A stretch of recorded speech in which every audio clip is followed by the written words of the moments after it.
мамлекеттик бийлик органы экономикалык туура эмес саясатты өткөзүп, жанагындай жалпы экономикалык талап кылган жерде, саясий талап кылган жерде 100 миңдеген милицияны койсоң дагы эч ким сактап бере албайт. Эгер ушунун баары тең моундай акыбалды туурараак эсептегенде, мына ошол эле ак үйдү коргойбуз, ошол эле буйрук тугабыз деп бүгүн атайын кызмат жанагы мамлекеттик коопсуздук орган кызматкерлери сот ишинде өтүп атпайбы мисалы үчүн? Алар эмне күнөөсү бар анда? Алар мыйзамдуу буйрукту аткарды.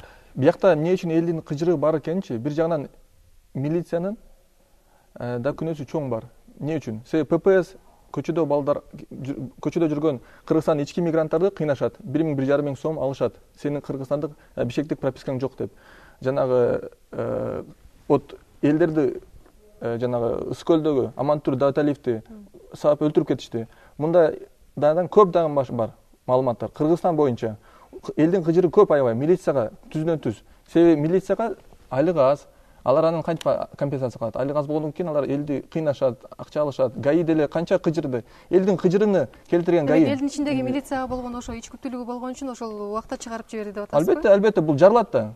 Мисалы мен Грузияда болгондочу, мен өзүмдү аябай сак сезем. Аякта ГАИге, милицияга эң бийик деңгээлде ишеним бар. Ошол милиция кызматкерлеринин баары деп айта албайм, бирок алардын арасында мисалы жөн жай адамдардын чөнтөгүнө үмүт этип жашагандар бар. Сиз аны албетте тана албайсыз. Анан керек болсо жана ууруларды, чөнтөкчүлөрдү алардын тилинен айтканда жана крышевать этип алардын үстүнөн карагандагы бир жагдайлар айтылып келет. Албетте баягы милиционерлердин азыркы сиздер айтып жаткан айлыгы баягы бутту сунуп эл жашагандай жашаганга мүмкүнчүлүк бербейт дечи, бирок ошондон улам бул реформа деген аракеттер ошол көз жазгыруу эле болуп калган жокпу ушундай жагдайда? Бир күн алдайсың, 2 күн алдайсың, төөлүктү алдай албайсың да. Ошон үчүн мен сиздерди ошол биз менен шериктеш иштегенге жанагы айтпадым сөзүмдө. Коомдук байкоочулар түзүлдү. 19 киши бүт бейөкүттүгүбүз уюмдан, бизде анын арасында бир дагы милиция кызматкери жок.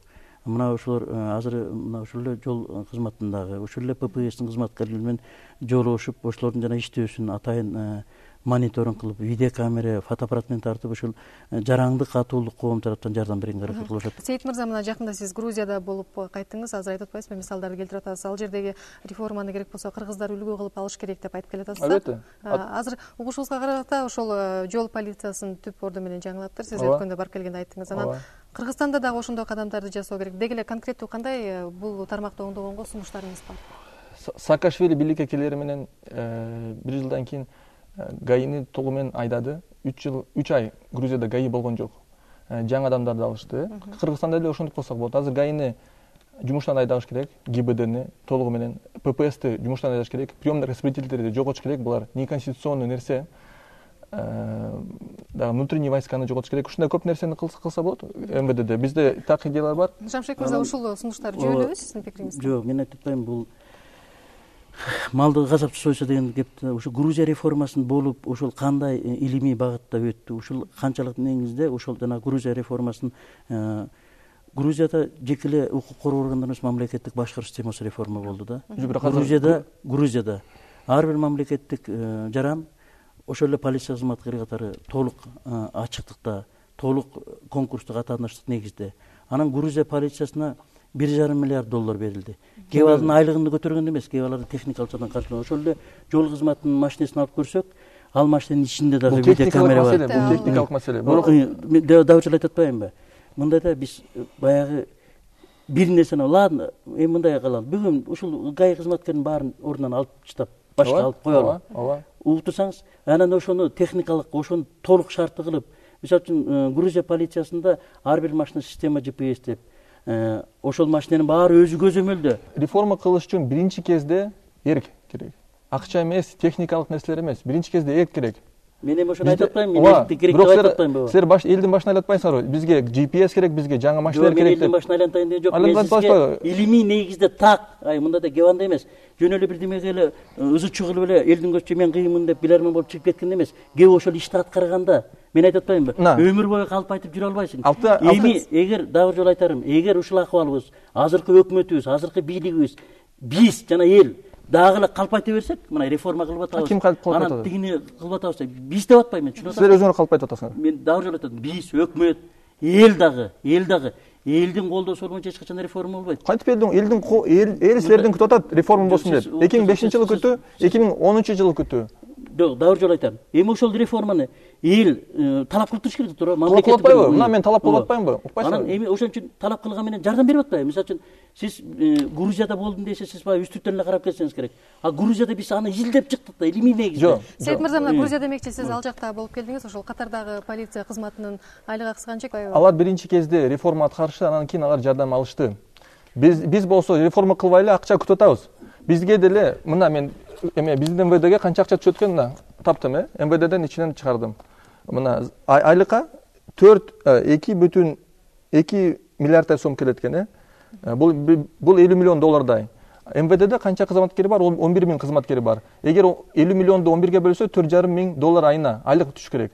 Демек айына мына мен силердин документ турат. Сиз мындай да, сиз деген айлык акы менен милициянын өзүнүн иштөөдөгү светке, машинеге, жолго. Жок, мына турат, заработная плата деп турат, айлык деп турат. Сиз эми бул маалыматты кайчадан алдыңыз?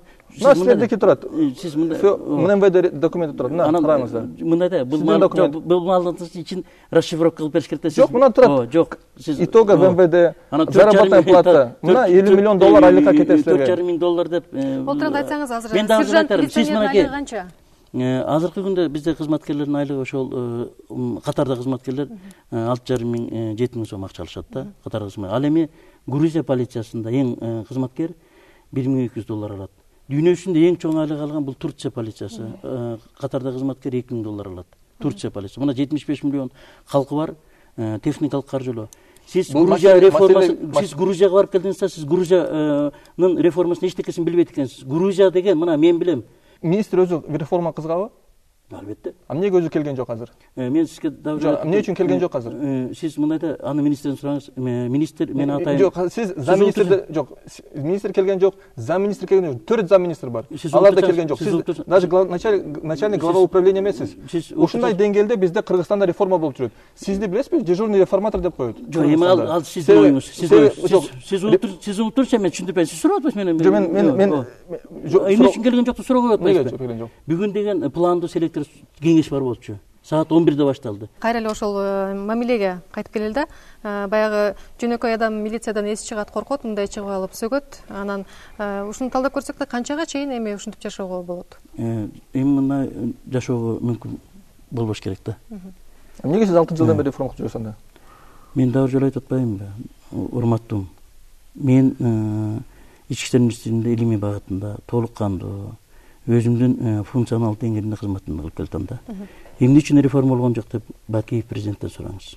Эмне үчүн реформа болгон жок деп Акаев мырзадан сураңыз. Эмне үчүн реформа милицияда болбой атат деп Атамбаевден сураңыз. Сейит мырза, сиз өзүңүздүн ошо оюңузду айтсаңыз да, качанга чейин ушинтип жашай берүүгө мүмкүн? Качан оңолуш керек? Качан оңолуу болот? Кече кылыш керек. 2005-жылдын башында 2090-жылы эле кылыш керек. Мамлекет түзүлгөндө эле ооба, кылыш керек. Ошондон башташ керек. 2 миллиард мына карызды отуруп калдык.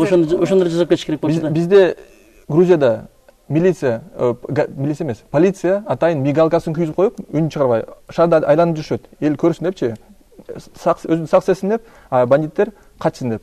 Бизде болсо гаишниктер атайын машина артында бекинип отурат. Биздеги гаи бекинчек.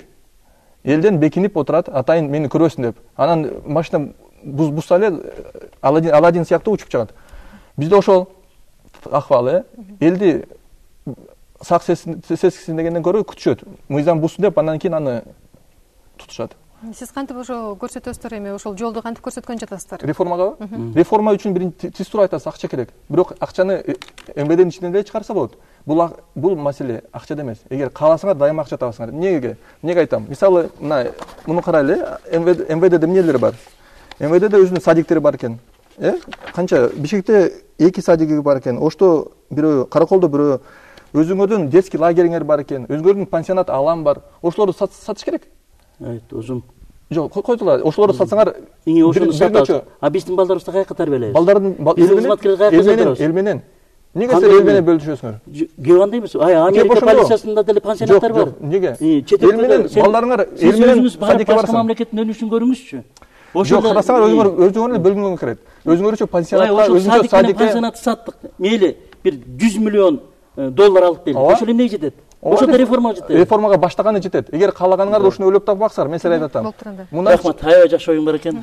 Рахмат, мазмундуу маегиңиздерге рахмат. Сиздер Азаттыктын ыңгай суроолор телепрограммасын көрдүңүздөр. Биз бүгүн милиция элдин коопсуздугун коргойбу, милицияга элдин ишенимин качан кайтарууга мүмкүн деген суроолорго жооп издегенге аракет кылдык. Талкууга Ички иштер министрлигинин укук жана криминалдык анализ башкы башкармалыгынын жетекчисинин орун басары Шамшыбек Мамыров жана Борбор Азиядагы Эркин Базар институтунун директору Сейитбек Усманов болду. Биз сиздер менен келерки шаршембиде жолугабыз. Берүүнү алып барган мен Айзада Касмалиева. Саламат болуңуздар.